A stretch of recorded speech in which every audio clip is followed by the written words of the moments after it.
तुम भी ना, क्या यह पिताजी की जरा सी 12,000 रुपए की पेंशन के लिए इतना माथापच्ची कर रही हो? अरे इससे ज़्यादा तो हम तनख्वाह तो हम एक कर्मचारी को दे देते हैं। मोहित अपनी माँ के साथ स्टेट बैंक की लंबी कतार में लगने की बजाय माँ को घर पर ले जाने के लिए आग्रह करने लगा। वैसे मोहित ने सच ही कहा था, करोड़ों का बिजनेस था उनका। लाखों रुपए तो साल भर में यूं ही तनख्वाह और भत्ते के नाम पर कर्मचारियों पर निकल जाते हैं।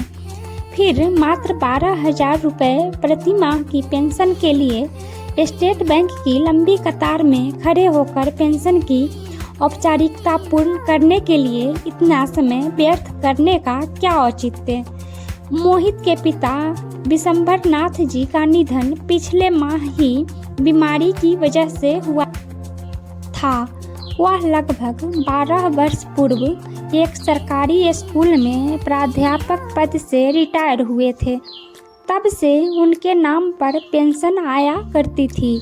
विशंबर नाथ जी मृत्यु के उपरांत आधी पेंशन उनकी पत्नी सरला जी को मिलने का शासकीय योजना के अनुसार प्रावधान था, जिसके लिए सरला जी आज स्टेट बैंक में अपने बेटे मोहित के साथ जाकर पेंशन की औपचारिकता पूर्ण करने आई हुई थी।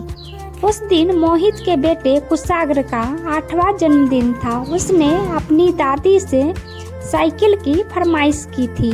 सरला के खुद के बैंक अकाउंट में पैसे नाम मात्र के ही बचे थे।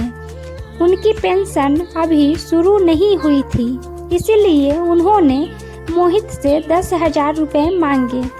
मोहित अपने ऑफिस जाने की तैयारी में व्यस्त था। उसने अचानक माँ के द्वारा 10,000 रुपए की मांग पर थोड़ा अचरज से देखा। फिर अपनी पत्नी श्रेया को माँ को 10,000 रुपए देने को कहकर चला गया। श्रेया ने 1-2 बार मांगने पर अपनी सास को 10,000 रुपए देते हुए कहा, पता नहीं आजकल बहुत मंदी चल रही है, थोड़ा हाथ संभाल कर खर्च करना। हालांकि शाम को जब सरला ने उन पैसों से कुशाग्र की साइकिल खरीदी तो घर का माहौल पूर्ववत हंसी मजाक का हो गया। अगले हफ्ते मोहित की बड़ी बहन 2 दिन के लिए मायके आई थी। जब तक विशंबर नाथ जी जीवित थे, सरला को कभी पैसे के लिए किसी से पूछना नहीं पड़ता। वह खुद ही अपनी पेंशन से एक रकम निकालकर सरला को दे देते थे। मगर आज बेटी की विदाई के लिए सरला को बहू से पैसे मांगते समय उसके शब्द पता नहीं आजकल मंदी बहुत चल रही है याद आ गए और बहुत दुखी मन से बेटी को बिना कुछ दिए ही विदा करने लगी। तब बहू ने खुद आकर सरला के हाथ में 2,000 रुपए पकड़ाकर कहा, बेटी को खाली हाथ विदा करेंगी क्या? सरला ने महसूस कर लिया था कि बहू के बात में अपनापन कम उलाहना ज्यादा था। ऐसा नहीं था कि सरला के जीवन में पैसे का अभाव आ गया हो। उसके इलाज के लिए, दवा के लिए, मोबाइल रिचार्ज करना, छोटी मोटी जरूरतों के लिए तो मोहित बिना कुछ कहे ही पैसे लाकर दे देता था।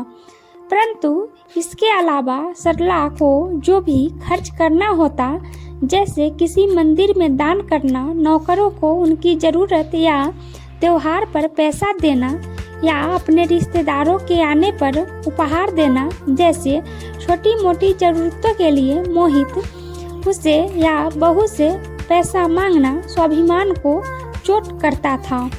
आज जैसे ही उसके मोबाइल पर पहली बार स्टेट बैंक का SMS आया, सरला ने आश्चर्य से मैसेज खोलकर देखा। पिछले 6 महीने की पेंशन 72,000 रुपए उसके अकाउंट में क्रेडिट होने का मैसेज था। वह सरला नज़दीक के ATM से 10,000 रुपए निकालकर जब सरला घर आ रही थी, उसके आत्मविश्वास और कदमों की चाल ही बता रही थी कि पेंशन को सम्मान निधि क्यों कहते हैं। अपने करोड़पति बेटे की करोड़ों की दौलत से ज़्यादा वजन सरला को अपने पति की पेंशन से मिले 12,000 रुपयों में लग रहा था। दोस्तों, आपको यह कहानी अच्छी लगी हो तो चैनल को सब्सक्राइब करें, वीडियो को लाइक करें और व्हाट्सएप ग्रुप में दोस्तों को शेयर करें।